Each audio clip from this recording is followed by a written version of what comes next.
Alors, Rabbi Shalom, Bar Shishat, j'ai Oui, une petite Mathieu. requête à vous demander avant de commencer les shows.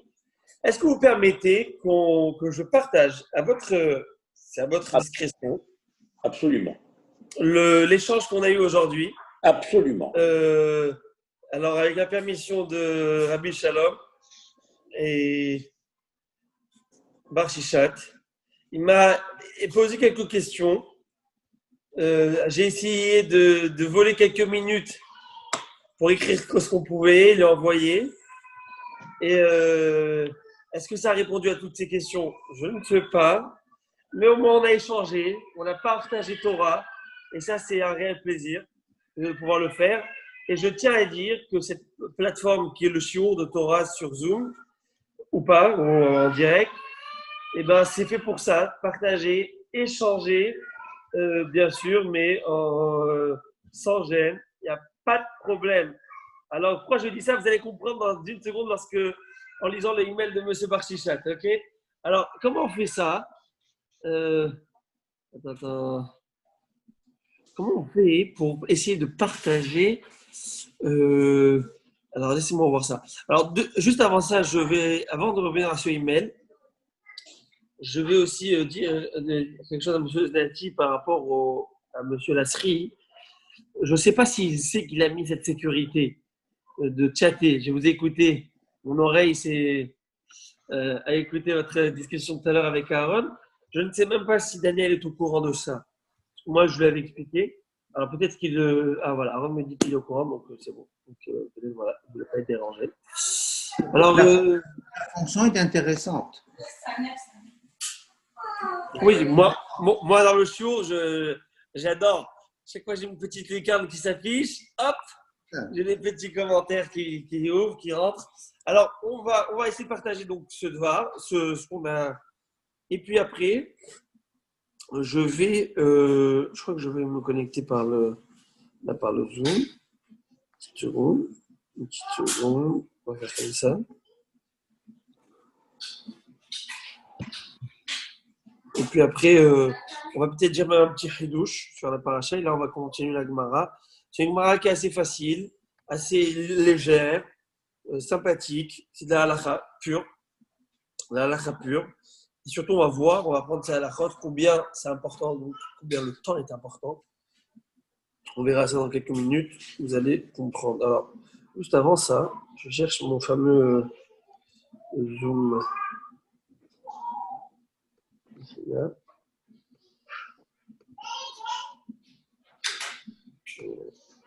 Voilà. Je ne sais pas pourquoi je ne trouve pas le Zoom chez moi. Je fais ça pour pouvoir après.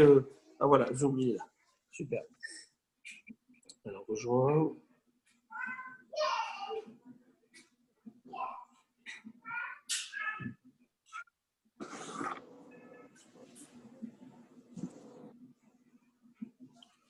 Voilà, super.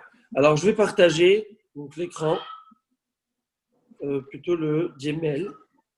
Voilà.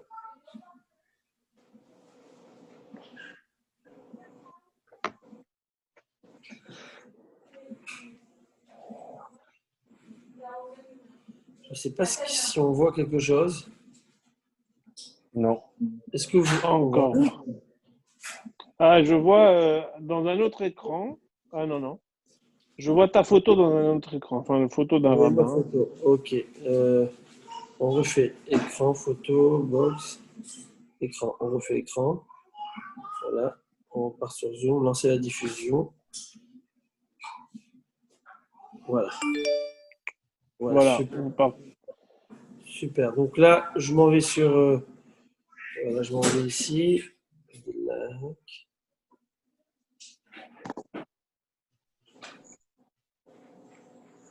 Alors voilà. Est-ce que vous voyez? Oui.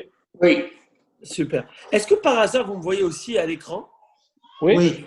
Ah oui, super. Oui. Ah ok. Alors, j'ai une question qui me perturbe. Et quelle que puisse être ma profonde croyance en Or Torah, j'ai du mal à accepter. Et qu'un enfant de 3 ans soit en mesure d'étancher la soif d'Eliezer, de puiser une quantité suffisante d'eau pour étancher la soif d'un troupeau de chameaux, on parle de près de 500 litres ou plus, de donner son nom et sa généalogie à un parfait inconnu, et de l'inviter à résider chez elle et d'accepter de le suivre. Ma mère m'a appris de ne jamais parler à un inconnu.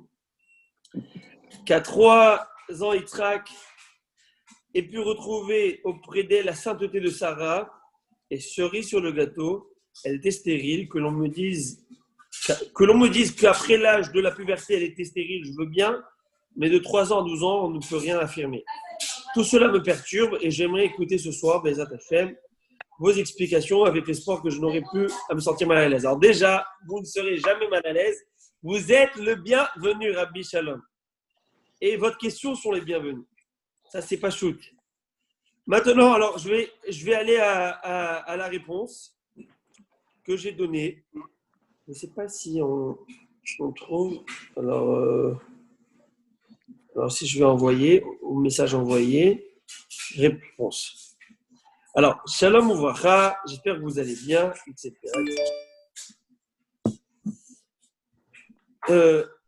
J'espère répondre à quelques-unes de vos questions. Il est évident que Rivka n'était pas le fruit du hasard. C'était la destinée de notre saint patriarche, Yitzhak Avinu.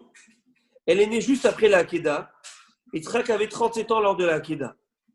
Ils se sont mariés 3 ans après, lorsqu'il avait 40 ans, et qu'elle était apte à la relation conjugale.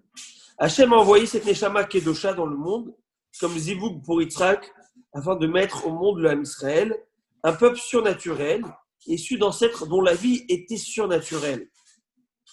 Avraham Avinu est sorti vivante de la fournaise ardente. Ça constitue une plus grande interrogation qu'une fille de 3 ans puisse abreuver une dizaine de chameaux. Il a triomphé victorieusement lors d'une guerre menée par une armée puissante en leur jetant juste du sable. Yitzhak va naître d'une mère stérile qui n'avait même pas de matrice à l'âge de 90 ans. Hachem dit à Abraham, ne te fie pas à l'astrologie, je te place au-dessus du Mazal pour enfanter. Rivka et Rachel sont également stériles, mais Akadosh va vous montrer que leur descendance ne correspond pas à l'ordre de la nature, ni à la naissance, ni à la vie, ni dans sa vie ultérieure. En effet, 10 plaies miraculeuses détruisent l'Égypte en faveur de leur descendance, condamnés pour les avoir opprimés. La mer Rouge se fend pour les laisser passer à pied sec et noyer leurs prédateurs. Ils survivent pendant 40 ans dans le désert avec de la manne qui tombe quotidiennement du ciel. Hachem leur fait jaillir de l'eau d'un rocher. C'est pas normal. Il les enveloppe de nuées de gloire pour ne souffrir d'aucune intempérie dans le désert. Hachem se révèle à eux sur le mont Sinaï. Le divin se révèle. Que de miracles qui accompagnent la vie de nos ancêtres. Faut-il s'étonner de l'organisation miraculeuse du Zivouk de Yitzhak et Rivka? Du fait que Rivka était apte au mariage à l'âge de 3 ans, déjà, Hachem l'envoie à la seconde près, bon, il faut mettre autre chose, juste au moment où Eliezer termina sa prière et qu'elle ait répondu à tous les critères exigés par Eliezer. Concernant son ouverture quant à son identité et l'hospitalité envers Eliezer, à part le fait qu'elle soit actionnée par la providence divine pour dire ce qu'il fallait dire, parce que Eliezer, là j'ouvre la parenthèse, Eliezer dit au bon Dieu, tu m'envoies une fille qui me dit ça, ça, ça, je sais que c'est la bonne. Et bien voilà, tu as demandé un signe, tu l'as. Mais en plus, elle a reconnu un signe familial, puisque ces chameaux étaient muselés. Comme le dit Rachid sur place, que le chameau d'Abraham était célèbre, car c'était les seuls à être muselés afin de ne pas brouter dans les champs voisins. Et à propos de la stérilité, Rachid dit qu'on a parlé de stérilité qu'après qu'elle ait eu 13 ans. Alors, elle n'a pas eu d'enfant à 23 ans. Alors, Yitzhak pria pour sa délivrance. Donc, avant 3 ans, de 3 ans jusqu'à 13 ans, on n'a pas parlé de stérilité. Parce qu'on ne peut pas savoir, comme vous l'avez très bien dit, et Rachid dit sur place, avant puberté, on ne peut même pas savoir si elle est stérile ou pas, fertile ou pas. Ça, c'est ce que j'ai envoyé à Rabbi Shalom. Mais Rabbi Shalom, perspicace, m'écrit comme ça.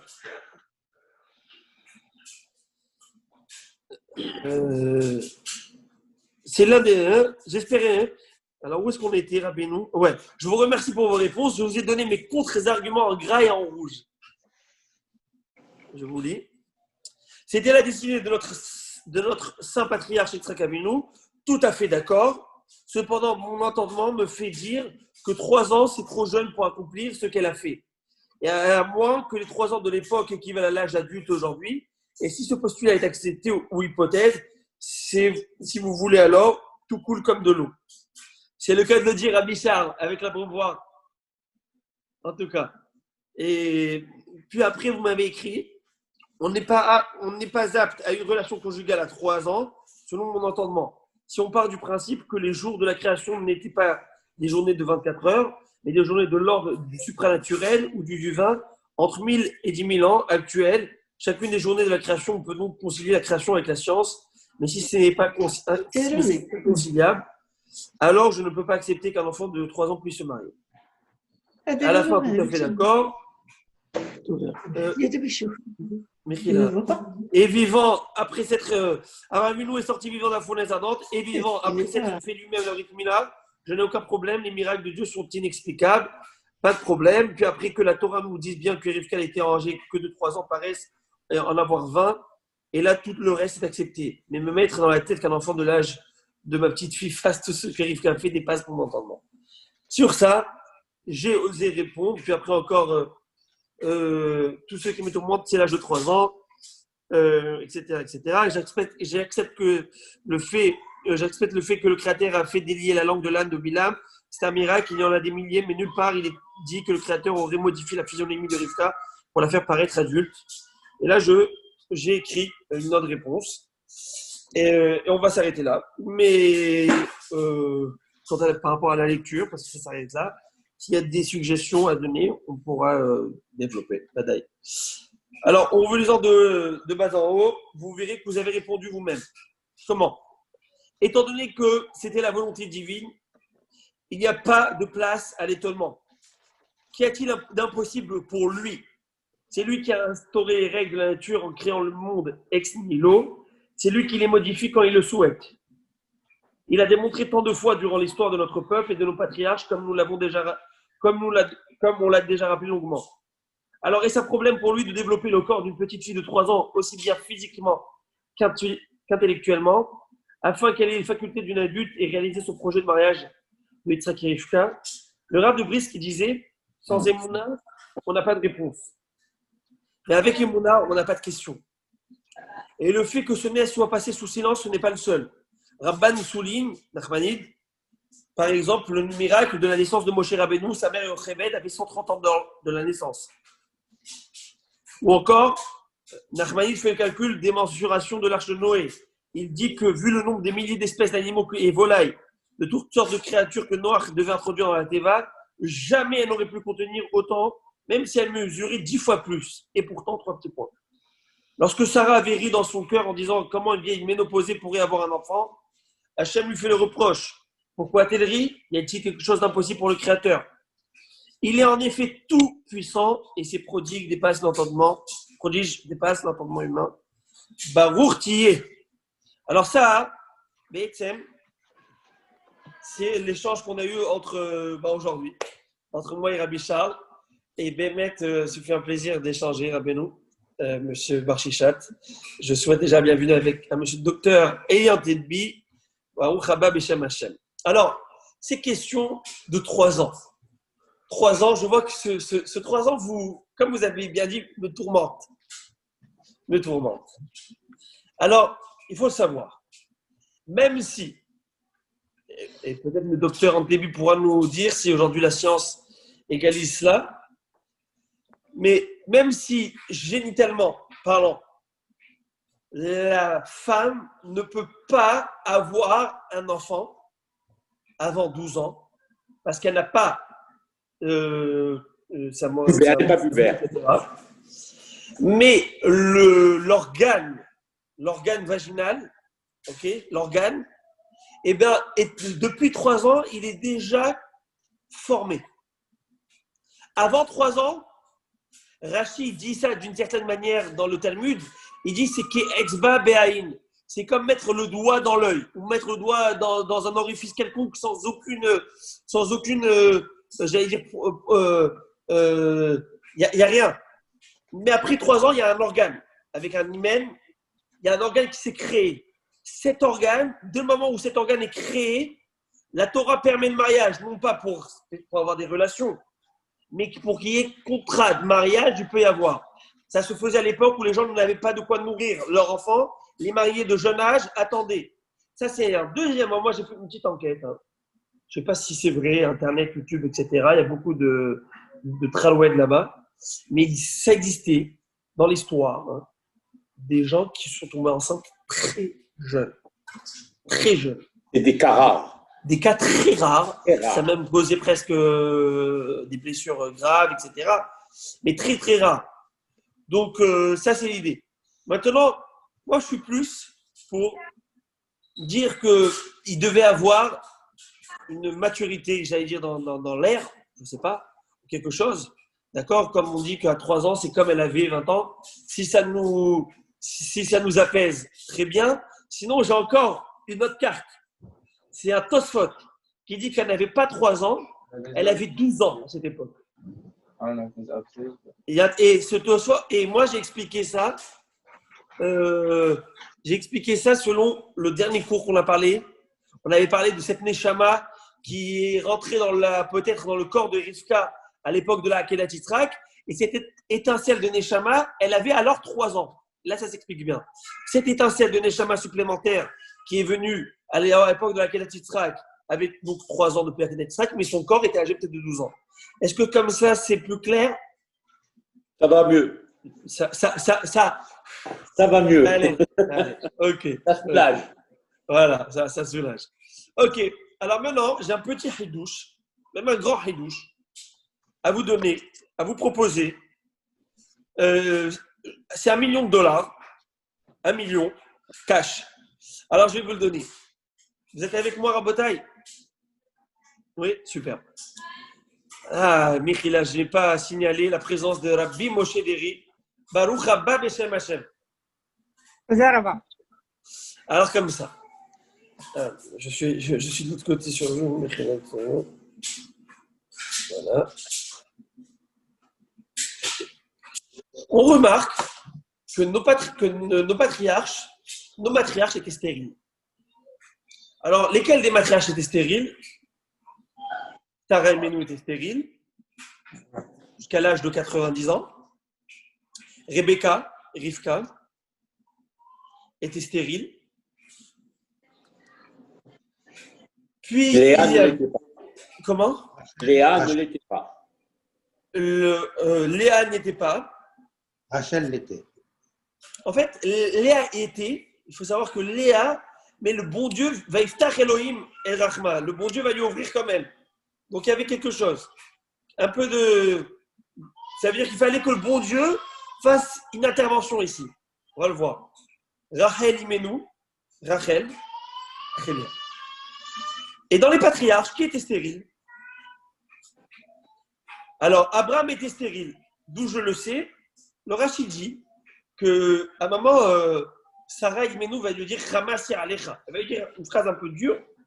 Elle va lui dire elle écoutait prier. Elle va lui dire je t'ai écouté prier et dire au bon Dieu, tu as dit au bon Dieu, voici que je vais terminer Hariri. Hariri, ça veut dire stérile, sans descendant.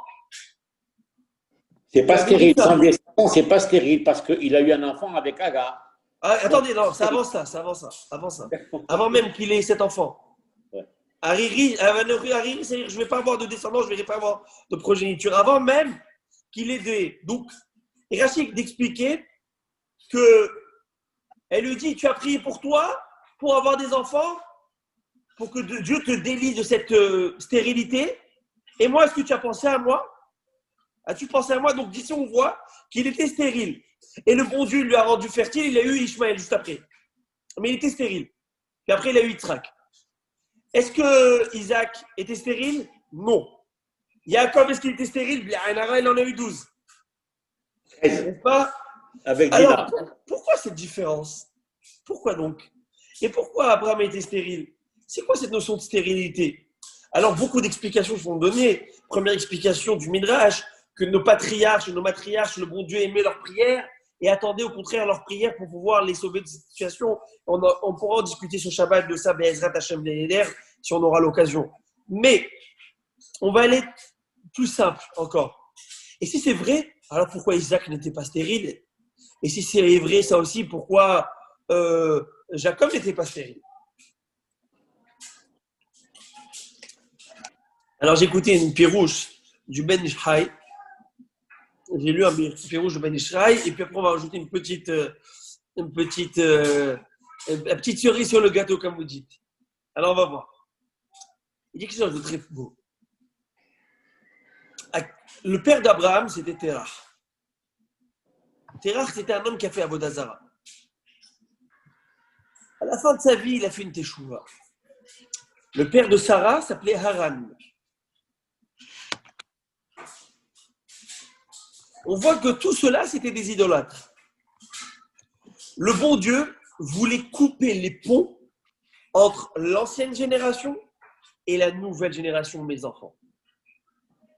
Je vais faire de toi, Abraham, patriarche d'un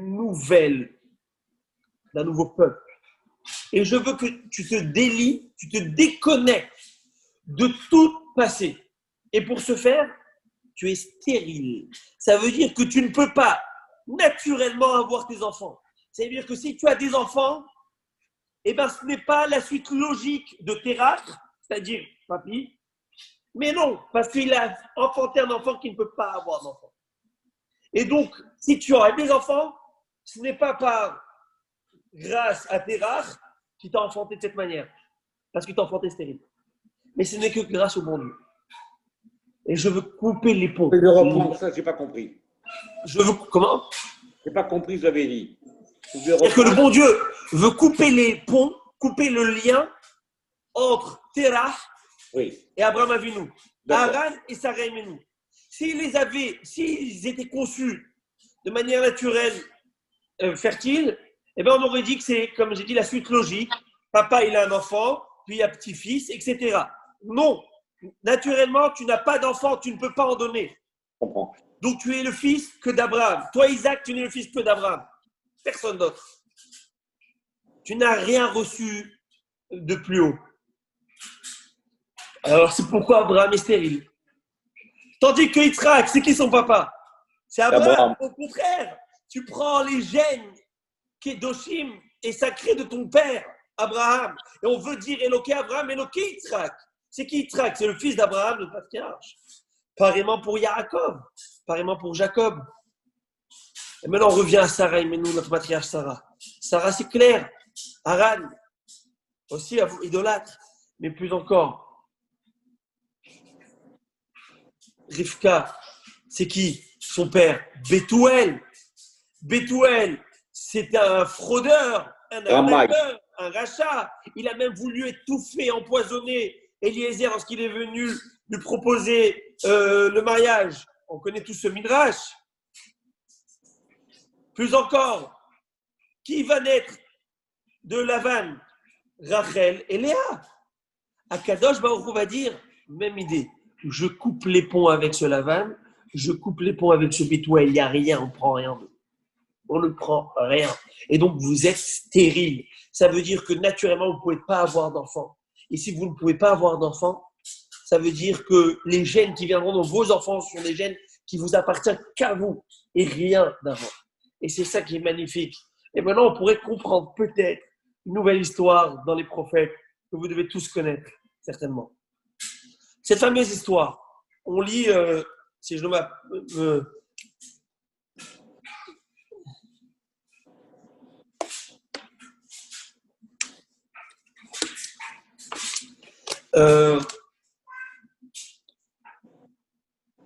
il aurait fallu qu'il ait. Alors, j'ai reçu un petit message d'un malach.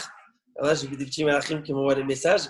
Alors, pour dire qu'il est stérile, il fallait dire qu'il était avec d'autres femmes et que les fécondations n'aient pas marché. Rabbi Henri, ça, c'est ce qu'on appelle, c'est prouvé. Lorsque je veux prouver quelque chose, je dis tant que je ne vois pas, je ne crois pas. D'accord? Ça, c'est lorsque je veux prouver. Là, je n'ai pas besoin de preuves. C'est clair. On le sait. C'est le bon Dieu qui écrit la Torah. Le bon Dieu qui le dit. C'est-à-dire, le bon Dieu te dit, je t'ai fait stérile. Tu es né stérile. Et j'ai besoin de cette preuve. Si ça ne vient pas être bon Dieu, donc je dois faire A plus B. Mais qu'est-ce qu'une preuve? Qu'est-ce que le fait qu'il soit avec d'autres femmes et qu'il n'ait pas eu d'enfant? C'est juste simplement pour me dire, voilà, je peux déduire moi, en tant que scientifique, par rapport à mon observation. Mais c'est juste de l'observation. Parce que il pourrait que l'autre femme, même s'il n'est pas fécondé, l'autre femme, peut-être celle qui est stérile, ok? Ou quoi que ce soit. Mais l'observation encore une fois, il faut comprendre que l'observation de quelque chose ne veut pas dire que c'est la vraie chose. Par exemple, dans la science, on émet des hypothèses, donc on n'a pas la preuve du contraire. Dès que tu as la preuve du contraire, tout d'un coup, cette hypothèse qui était vraie pendant des années, elle n'est plus vraie. Mais là, c'est le bon Dieu qui vient, qui te dit qu'elle est stérile. Le bon Dieu te dit, je t'ai fait stérile. Qui est Akara. Le Fasouk nous dit, elle était Akara. Comme écrit dans le Fasouk, par exemple, dans cette semaine, comment c'est écrit? Va Ya'etar Yitzhak El Hashem, Nochachishto qui est Akaraï. Yitzhak prie au bon Dieu parce qu'elle était stérile. Elle était stérile. Maintenant, je reviens à une péripétie intéressante. Et là, vous allez voir, d'après ce qu'on vient d'expliquer, quelque chose de très joli, de magnifique. J'ai beaucoup aimé sur Kedouche. Je ne pouvais pas être égoïste et le garder pour moi. J'ai dit, je partage. Alors, qu'est-ce qu'on fait? Alors, l'idée, elle est comme ça. Vous connaissez tous Shemuel, le prophète Shemuel. On lit cette Haftara, Rosh Hashanah. Hannah n'a pas d'enfant. Hannah n'a pas d'enfant. Elle est mariée avec un homme, Elkana. Elle a une rivale, Pénina. Elle a 10 enfants. Elle n'a rien. Stérile. C'est bien elle qui est stérile. Hein. C'est pas. C'est bien elle. Son mari. Voilà. Maintenant,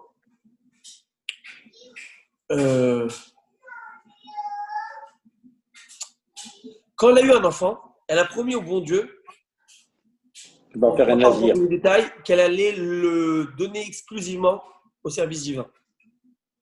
Et c'est ce qu'elle va faire. Dès qu'elle va tomber enceinte, et puis après elle va accoucher, elle va le prendre, elle va l'amener, Baou Rabba Rabbi Mordechai. Elle va le prendre, elle va l'amener chez Eli, le Kohen. Eli, le Kohen va le prendre sous sa tutelle. Premier jour, hein. Vous savez ce qui se passe? Moment dramatique. D'abord, c'était qui Shemuel? Shemuel, c'était son père Elkana. Elkana ben Toho, ben Souf, ben Asaf. Et tout Dieu arrive à lui. C'était qui? C'était l'arrière petit-enfant de Asaf. C'est qui Asaf? Mizmor Asaf Beneko Ra. Comment Asaf, on le dit toutes les semaines. Mardi. Asaf, c'est le fils de Korah. Donc, Shemuel, lignée directe de qui? Korah. Ok. Il y a un moment dramatique. Elle amène son jeune enfant devant le Kohen. À ce moment-là, on va égorger un korban. C'est l'heure d'égorger des corbanotes. Il n'y a pas assez de Kohanim pour faire le service rituel de l'abattage. On cherche un Kohen. Il n'y en a pas disponible. Shemuel, tout jeune, à peine âgé. Ben voilà, encore mieux, monsieur Marchichat. À peine âgé de 2 ans. Ok. Donc encore mieux par rapport aux 3 ans. Il dit à Élie, qu'est-ce que vous agitez tous ici? Vous cherchez un Kohen pour faire la shechita? C'est pour ça que vous cherchez un Kohen? Mais on a une règle. À Kol Ksherin, tout le monde peut faire la shechita, même celui qui n'est pas Kohen. Le service qui est post-shechita, juste après shechita, a besoin d'un Kohen. Mais pour la shechita, même moi, même à Israël, peut faire la shechita. Il vient d'enseigner une halakha devant son maître, Élie. On a une règle qui est forte, virulente, puissante. Kol amoré halakha bifnei rabo hayamita. Toute personne qui enseigne une halakha devant son rab. Il faut voir le contexte, ok? Ça dépend, c'est écrit dans l'halakha comment. Mais en tout cas, de cette manière qu'il vient de faire devant tous, au vu, au su de tous. Élie avait oublié une halakha, Shemuel l'a dit devant tous. Eh bien, hayamita. Il n'est pas condamnable à mort par le tribunal terrestre, il n'en est rien, mais il a mis sa vie, il a risqué sa vie là. Le bon Dieu peut lui enlever ça, son âme. Il peut mourir. Pourquoi? Parce qu'on ne va pas rentrer dans tous les détails, mais bon, l'idée, c'est qu'on casse et briser la chaîne de la tradition, et ben, c'est impacté et toute la Torah. Alors, toute cette notion, elle est dans Parashat Aharimot et Parashat Shemini, après la mort de Nadav et Avihu, une des Averot de Nadav et Avihu, c'était ça, mais bon, on ne va pas rentrer dans tous les détails. Maintenant, chez Moël, il a fait ça devant tous. Élie voit ça, et Élie, Chana, la maman, constate ce moment dramatique. Elle voit Élie, et Élie lui dit, ça veut dire qu'il est déjà, il ne va pas vivre. Cet enfant ne va pas vivre. Par contre, ne t'inquiète pas, Hana, je veux prier pour toi, que tu aies un enfant mieux encore que lui. Vous savez ce qu'elle va lui dire, Hana? Elle a narazé palaliti. J'ai prié pour 7 enfants. C'est 7 enfants que j'ai prié, personne d'autre. Et là, regardez le hidouche extraordinaire, maintenant la chute de l'histoire. Qu'est-ce que je vous ai dit? Vous savez pourquoi Élie souhaitait que cet enfant décède? Simplement, cet enfant, c'est peut-être l'héritier, vous savez de qui? Dans les gènes de son arrière-grand-père, ce fameux Korah, qui s'est permis d'aller contre Moshe Rabbeinu. Et bien peut-être là, on retrouve ces gènes de cet homme-là, qui revient en lui. Vous savez ce que Hana lui répond? Non, mon cher, non, mon ami, je suis stérile. Elle a narazig palaldi. Cet enfant, c'est le fruit de la prière, monsieur. Et non pas le fruit de la descendance normale. C'est le fruit de la prière. Il n'en est rien de ça. C'est peut-être une petite bavure, mais c'est tout. Pardonne-le. C'est aïe, aïe, aïe. Aïe, aïe, aïe. Maintenant, on comprend le haïdouche que je viens de dire tout à l'heure. Pourquoi elle était stérile et pourquoi maintenant, grâce à sa stérilité, ça lui a gagné. Elle a donné la vie à son fils, double vie. Et la naissance, et après cet incident. Si vous avez aimé, si vous avez liké, faites un pouce. Alors, les chrétiens qui parlent du Saint-Esprit, Comment? les chrétiens qui parlent du Saint-Esprit par la prière, Ouais, non. Alors, hasbi halila. On dit par la prière, c'est-à-dire ça veut dire que naturellement, il n'aurait pas pu. J'étais stérile, voilà. J'étais stérile, et c'est par le fait que le bon Dieu m'a fait ce miracle, et par la voie quoi? La voie de la prière. Alors, est-ce que je vous ai parlé de ça la semaine dernière, de ces fameuses séries de Torah Box sur Jésus, etc. Vous vous souvenez que je vous en ai parlé? Hein? Alors, si M. Zati, vous vous en souvenez, bien je vous enverrai un lien avec Torah Box. Ils font des petits 20-25 minutes. Ils ont commencé à faire des séances sur un fameux conférencier qui amène plein de versets de la Torah. Il essaie de prouver la notion du Saint-Esprit, etc. Et tout. Et tout ça, c'est du bluff. Il prouve comment c'est du bluff. C'est très intéressant. Et il prouve comment des croisades, comment des milliers d'êtres humains ont été tués à cause de rien. Pareil, l'islam, etc. D'accord. En tout cas, il prouve A plus B quand même. Hein. Tout est truqué. Tout est truqué. Et je vous ai raconté à l'époque l'histoire du pape Benoît XVI. Est-ce que vous avez raconté son histoire? Vous savez qu'il y avait un pape, enfin, vous savez, je ne vais pas vous le dire, l'ancien pape, c'est Benoît XVI. Je crois que vous avez raconté. Benoît XVI a démissionné. Alors, démissionner, c'est comme si que le bon Dieu, là, il vient te voir et dit « Je démissionne, tu es plus le bon Dieu ». Vous voyez, l'idée, c'est pourquoi démissionner? Un pape qui démissionne, c'est pas possible, c'est pas logique. Il y a même eu des suicides. Des gens, par éthique, sont suicidés. Pour eux, ils sont vus comme un blasphème ou comme la divinité qui se… Bref, en tout cas. Parce que chez eux, le pape est aussi une image… bref. En tout cas, on ne va pas rentrer dans tous les détails. Je vais raconter une histoire que j'ai écoutée de radio, mais par l'auteur même. Il s'appelle le Rabbi Yaakov Hadès. Le Rabbi Yaakov Hadès, c'est un grand Mekoubal. Et ce Mekoubal, en Israël, est très spécial.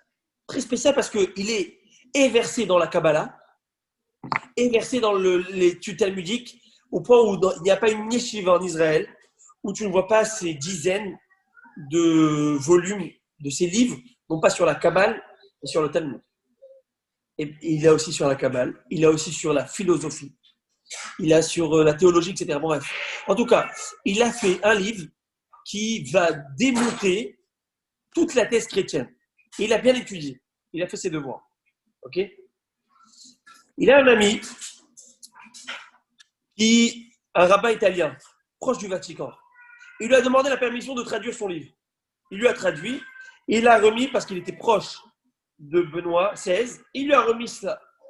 Ça, ce n'est pas des choses que vous lirez dans le journal, ce n'est pas des choses que vous lirez. Ce sont des choses que j'ai écoutées, voilà, derrière les coulisses. Si c'est vrai, je ne sais pas, mais c'est très probable. Parce que ça peut expliquer beaucoup de choses maintenant, après coup. Il lui a dit que c'est mon livre de chevet. Quelques mois plus tard, après cela, il annonce sa démission. Le Rav Yaakov Adez racontait ça à la radio. Je ne sais pas. Il a dit, mais il faut juste étudier les textes. Étudier les textes sans les découper, sans prendre des choses hors contexte et essayer de dire et d'inventer des choses qui n'existent pas. Et alors, dans ces vidéos, je vous enverrai dans la série de vidéos, rappelez-moi, je vous en prie, si vous le permettez, je vous enverrai tout ça. Vous allez voir. Ils connaissent, ils sont calés dans la Bible. Les gars, ils connaissent par cœur la Bible. Il faut voir. Mais tout est découpé. Découpé, on rajoute ici, on rajoute là et on met là. Sur quelle base? On ne sait pas. Vous connaissez la Gemara. Vous avez vu la Gemara, comment c'est logique? Tac, tac, tac, tac, tac, il n'y a pas. On laisse rien passer. Eh bien, on a pris le gars là-bas, de Torah Box, il a pris les versets, il a pris le discours, il a découpé. Il n'a rien laissé passer. Il a dit, je vous en prie, vous sortez ça. Je ferme la parenthèse et je reviens donc à la Gemara. On a dit, Baruch Hashem, on a parlé donc de Eliezer, on a parlé de Rivka, on a parlé du Bohidouche, $1 million que vous avez maintenant cash. Et maintenant, on peut prendre la Gemara et on y va. On va naviguer dans les eaux, non pas troubles, mais les eaux calmes de la Mishnah. Aoumanim Korim Berosh Aïlan ou Berosh Anidbach, page 16, Tetzaïm, Amoudalef, Ojoa.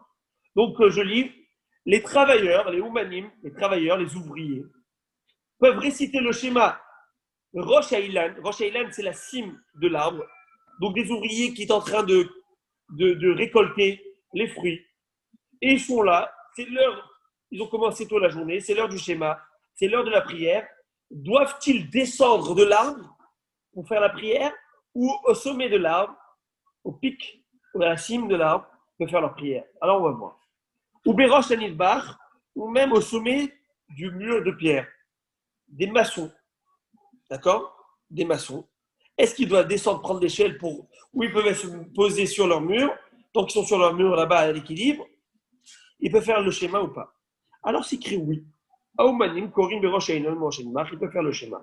Masheinan, Rishain, Arson, Ken, Betfila. Par contre, ils ne sont pas autorisés de faire ça pour la prière du Shmona Esrei. Shmona Esrei, c'est quoi? La Hamida. Quand on dit Shmona Esrei, veut dire 18. Et 18, bénédiction de la Hamida. Pourquoi ils ne peuvent pas le faire?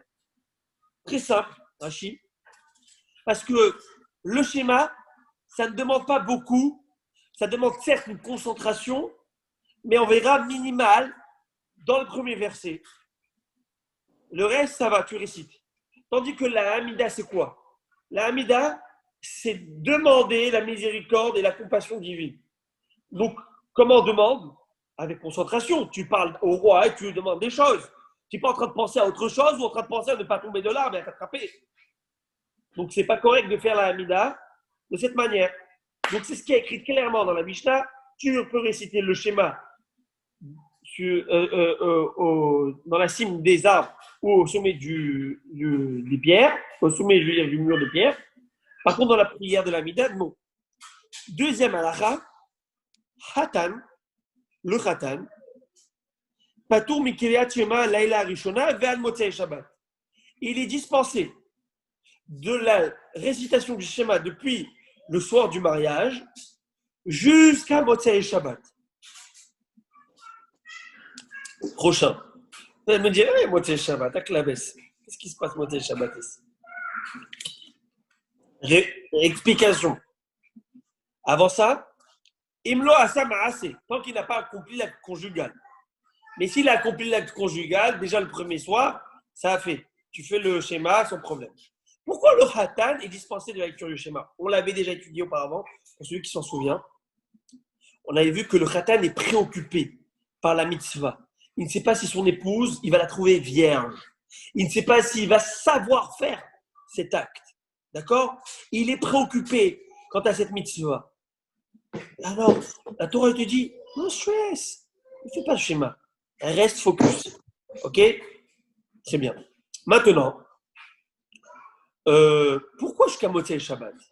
Alors, il faut savoir que la première Mishnah du traité Ketubot nous enseigne que les Chachamim ont institué qu'il fallait se marier mercredi soir. Pourquoi mercredi soir? Lorsqu'on se marie avec une vierge, on se marie mercredi soir. Parce que le jeudi matin, le Beddin, le tribunal est ouvert. Le lundi et jeudi, le tribunal était ouvert. Et si jamais tu ne trouves pas du sang dans les draps, tu ne trouves pas une virginité, eh ben tu vas dire, elle m'a arnaqué cette dame. Ou elle m'a arnaqué, ou elle m'a trompé.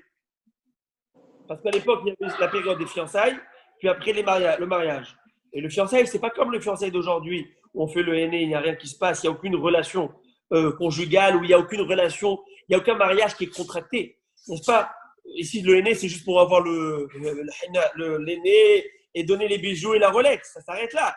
C'est-à-dire que potentiellement, si elle veut, cette femme, légalement parlant, elle peut partir et ce soir-là partir avec un autre homme. Bon, si elle fait ça, ça ne se fait pas, mais bon, mais elle peut le faire. Sauf qu'à l'époque, lorsqu'elle se fiançait, bon, je m'excuse pour ceux qui n'ont pas eu de Rolex, je reçois un petit message. En tout cas, mais ça va, je fais partie du club. Alors, qu'est-ce qui se passe? Mais à l'époque, on se fiançait, on donnait la bague, arrête mes coups d'échec, on attendait 12 mois, le temps de préparer le trousseau, et après on faisait le mariage. Le mariage, mercredi soir, il se marie, il va avec elle, il voit qu'il n'y a rien. Allô, tu m'avais dit que tu étais vierge, on a fait la ketouba d'une vierge, on a fait tout ce qui était. C'est quoi cette histoire?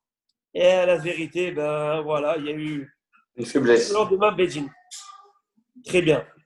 Maintenant, s'il n'y a pas Bédine, il n'a pas été avec elle.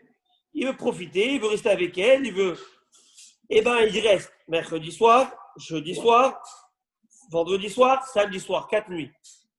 Jusqu'à là, on dit que tu es encore préoccupé à faire la mitzvah. Après, même si tu n'as pas fait la mitzvah, tu es déjà à l'aise, mon gars. Tu ne me racontes pas que tu es préoccupé, il y a un truc qui ne va pas. Ok, peut-être tu es occupé, mais pas préoccupé. Autre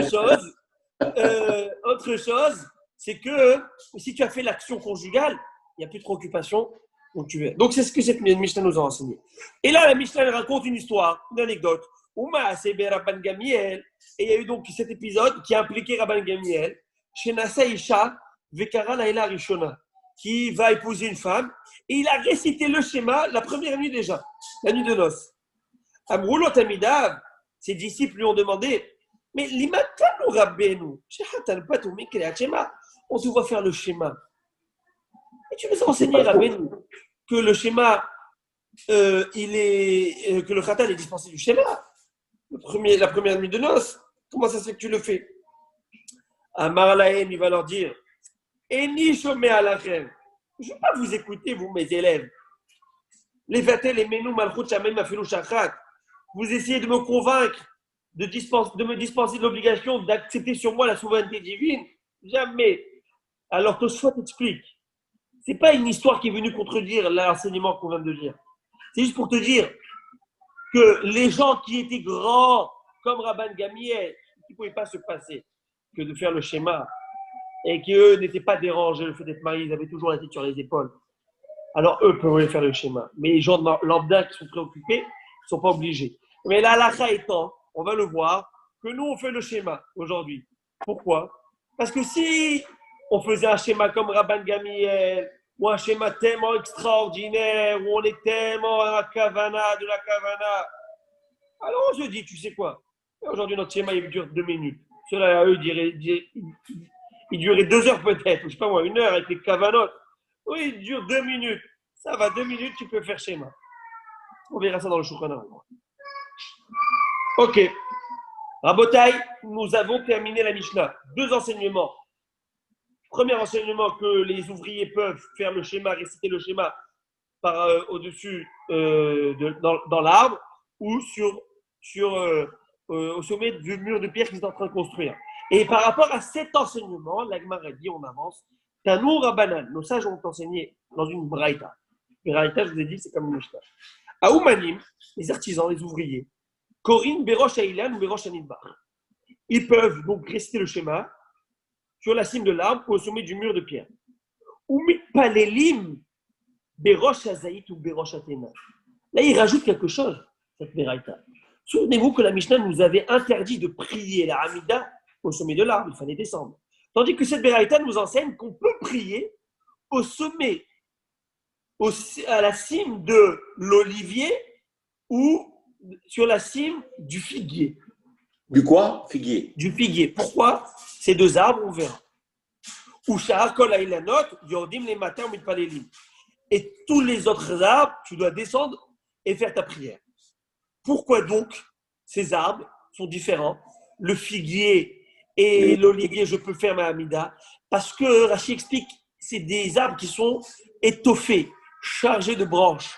Donc, je peux facilement et aisément trouver un bon équilibre ou un bon angle pour me poser comme ça et faire ma Hamida tranquillement. Donc, je ne suis pas stressé. Tandis que les autres, je suis stressé, préoccupé, tu descends. Et pourquoi on te permettrait de ne pas descendre? Étant donné que tu travailles, étant donné que tu as un salaire et tu as une monnaie, mon gars, on te paye. Tu ne peux pas voler.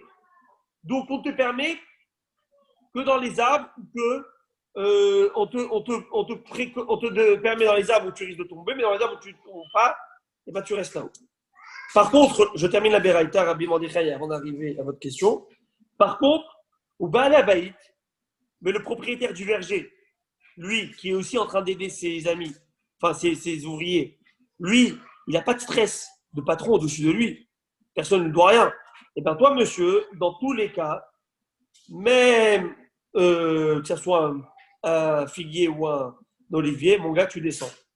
Les fiches d'art, toi, tu n'es que, même pris sur un figuier ou quoi que ce soit, c'est pas le top. Alors toi, tu n'as rien, tu n'as pas de situation atténuante, tu n'as pas la pression du boss, tu descends, mon gars. Dans tous les cas, faire la prière. Ok. Très bien. Rabbi Mordechai, je vous écoute. C'est une question pour l'olivier et le piguet. Comment est-ce que ça peut lui arriver à l'idée de prier sur un olivier, un piguet? Eh bien, un ouvrier qui bosse et qui a du travail. Chaque kilo d'olive, ça lui ramène d'argent. Chaque minute de travail, eh ben, il doit amener la parnasse à sa famille. D'accord? C'est pas la même abondance qu'aujourd'hui. Eh ben, il est en haut. Est-ce que maintenant je dois aller chercher l'échelle?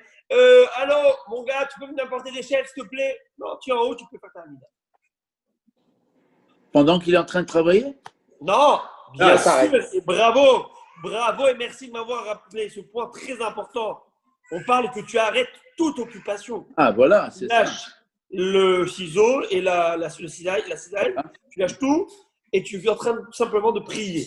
Okay, par contre, c'est bien que vous vous rappelez ça parce qu'on verra que est-ce que dans le schéma, je peux continuer un petit peu à travailler ou pas? On verra. Bon, messieurs, merci, est-ce que c'est clair là?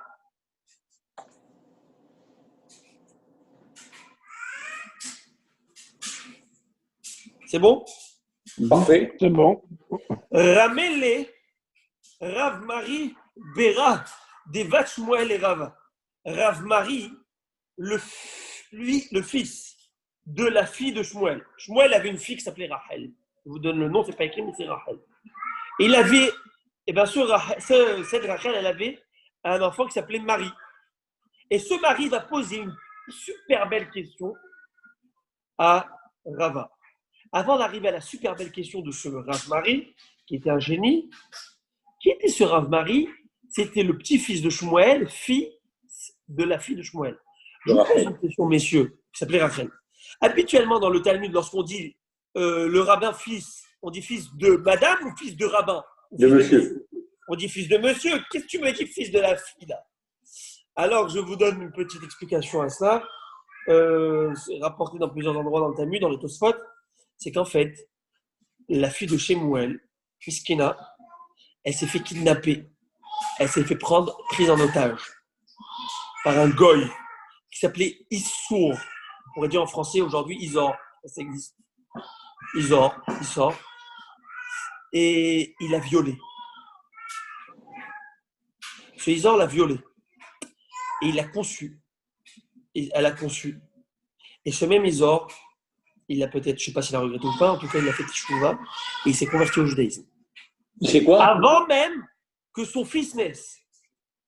Et le Talmud va appeler ça une phrase spéciale. Elle va dire Rav Mari, ce Rav Mari, Orato shelo bigdusha, veledato bigdusha. Sa conception n'était pas dans la Kedusha, mais sa naissance était déjà dans la Kedusha. Mais étant donné que sa conception n'était pas dans la Kedusha, alors on a gardé, on dit Rav Mari, le fils de Rachel, et non pas de ce goy qui était après converti. En tout cas, incroyable comment il est né, dans lesquelles circonstances, mais c'était un génie en Torah.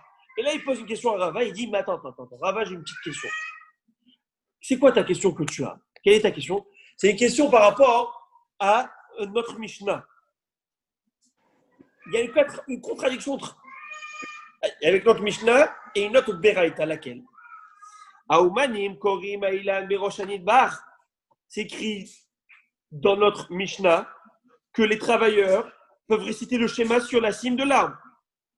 Alma, Loba et Kavala. Donc je peux constater d'ici que je n'ai pas besoin vraiment que le schéma n'exige pas une intention et une kavana spéciale. Parce que si ça exigeait une kavana spéciale, qu'est-ce que tu l'as fait en haut? Donc je peux déduire que si la Mishnah me permet de faire le schéma au-dessus et au sommet de l'arbre, je n'ai pas besoin de faire le schéma avec une kavana spéciale. Mais c'est très bizarre de conclure une chose pareille. Pourquoi? Parce que c'est écrit dans une note Beraïta, que celui qui lit le schéma, il doit diriger son cœur. On avait expliqué à l'époque c'est quoi diriger son cœur. C'est-à-dire la concentration et la signification des mots de schéma Israël. Et d'où on sait ça? Parce qu'il y a écrit schéma Israël, écoute Israël. Et dans un autre verset, lorsque Moshe Rabbeinu parle au peuple d'Israël dans le livre de Devarim, il va leur dire asket, pas sket. Mais asket ou schéma Israël. C'est quoi asket? C'est-à-dire prête attention et écoute. Donc on voit que lorsqu'il écrit écoute, c'est-à-dire prête attention et avec concentration. Donc d'un côté, on voit que le schéma doit être fait avec beaucoup de concentration. Et d'un autre côté, notre Mishnah nous dit que le gars il peut lire le schéma tranquille au-dessus de l'arbre. C'est quoi la blague? Réponse, Rava il dit, you know what, Marie, c'est une bonne question. Je n'ai pas de réponse à cela.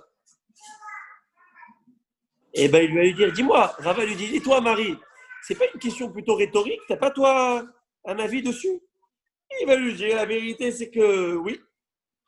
Ça c'est la grandeur des rabbins. Ariama Rav Shechet. Ainsi a dit Rav Shechet. Vehu chez Betelim Melachtam et Korin. Lorsqu'on a dit là-haut, dans notre Mishnah, que là-haut, au-dessus de l'arbre, il peut faire le schéma, ne pense pas une seconde que c'est lorsqu'ils sont en train de couper les branches, hein, Rabbi Mordechai.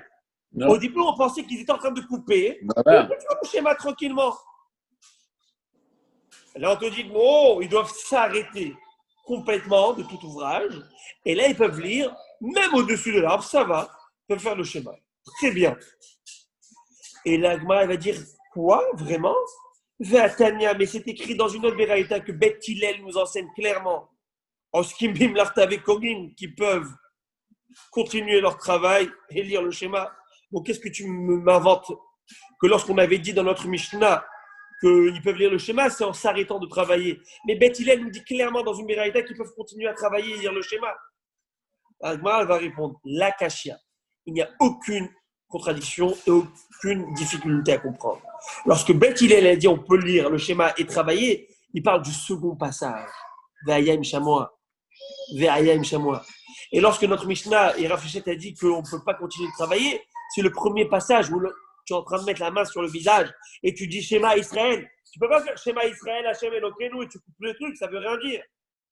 Schéma Israël, Hashem Elokeinu, Hashem Echad. Ve'afta et Hashem Elokecha. Tu as compris tout ça. Là, ça marche. Et là, on comprend. Donc là, il n'y a pas de contradiction entre les entre les. Voilà. Voilà, une petite question, j'ai. Alors, ça, c'est une chose. Bien sûr, ne vous inquiétez pas, vous allez me dire, quoi? Comment peut-on prier de cette manière? Est-ce que la prière. Alors, je vous assure, on va étudier, là, c'est de la Gemara, on va voir comment la halakha a été tranchée, mais je vous rappelle que la prière d'avant, c'est pas notre prière d'aujourd'hui. À l'époque, une prière à eux, la Gemara le dit plus tard, ils étudiaient 1 heure avant la prière, ils priaient pendant 1 heure et ils étudiaient encore 1 heure après. Alors imaginez-vous la prière d'1 heure d'avant et d'1 heure d'après. C'est tout un monde à part. Mais on verra sur la halakha stricte, c'est vrai qu'il y a des facilités que les Chachamim ont données.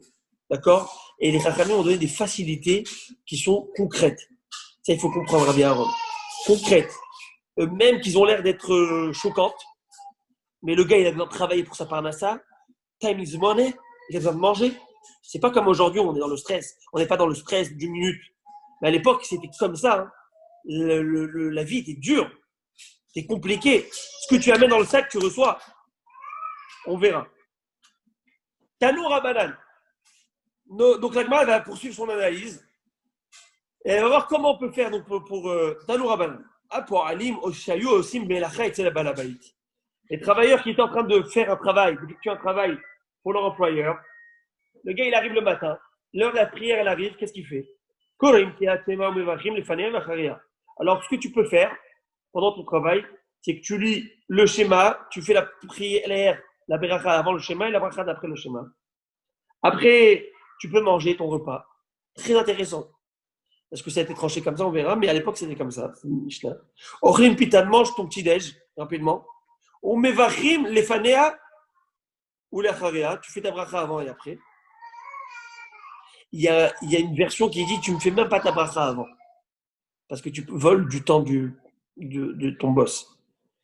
Rabotai, ça va donner une drôle d'idée combien il faut faire attention lorsqu'on travaille au bureau de passer du temps, non pas sur les sites d'information, ou plutôt de passer les sites du travailleur. Mais bon, ça dépend après si tu travailles à la tâche, à l'heure, si c'est OK pour le. OK, il faut comprendre qu'à l'époque, on était vraiment à la tâche et à l'heure. Ou mais pas les lignes, tu lâches le Shmona Esrei. Et puis après que tu as fait ça, tu fais ta prière du Shmona Esrei. Laquelle Shmona Esrei, on verra. Aval en yordin, l'ifne ateva. Mais pendant ce temps-là, imaginez-vous, on est plusieurs en train de travailler, on est une dizaine. Est-ce qu'on commence à faire Hazan? Non, monsieur. Hazan, ça veut dire Kaddish, ça veut dire du temps en plus, ça veut dire Hazara. Non, tu ne permets pas de faire ça. Ah, tu veux être religieux, pas sur le compte du Balabait, pas sur le compte des autres, monsieur. Plus encore, fais Atania. Et la Gemara, elle va. Donc, on voit que tu fais le Shmona Esrei. C'est quoi Shmona Esrei? On l'a dit, c'est la Hamida. La Hamida. Tu fais ta Hamida. Et tout de suite après, il y a une braïta qui dit ce n'est pas ta Hamida entière qu'on t'a permis de faire. C'est Me'en Shmona Esrei. C'est un résumé de la Hamida. C'est quoi le résumé de la Hamida? Le prochain shiur, on va voir qu'il existe un résumé de la Hamida qui s'appelle la prière de Avinenu. On va l'expliquer. On étudiera ça le prochain shiur. Bon, Rabbi Rabotai, j'ai eu le plaisir, le zérout et le mérite et le privilège d'étudier avec vous ce soir. Baruch Hashem, merci de m'avoir donné. Monsieur Abenaïm, Rabbi Eliaoum, Rabbi Mordechai, Rabbi Moshe, Rabbi Shalom, Rabbi David, Rabbi Aaron et Aaron Habib Rabbi Enrique. Voilà. Rabbi Raquel, je vais t'envoyer une petite question. Je vais t'envoyer une petite question sur la Haftara que j'ai lue. Les questions après 9h, c'est payant. D'accord, il n'y a pas de problème. Tu m'enverras la facture. Avec grand plaisir. Azakoubalo. Allez, bye bye. Alors, envoyez-moi Rabbi. Bye. Bye bye.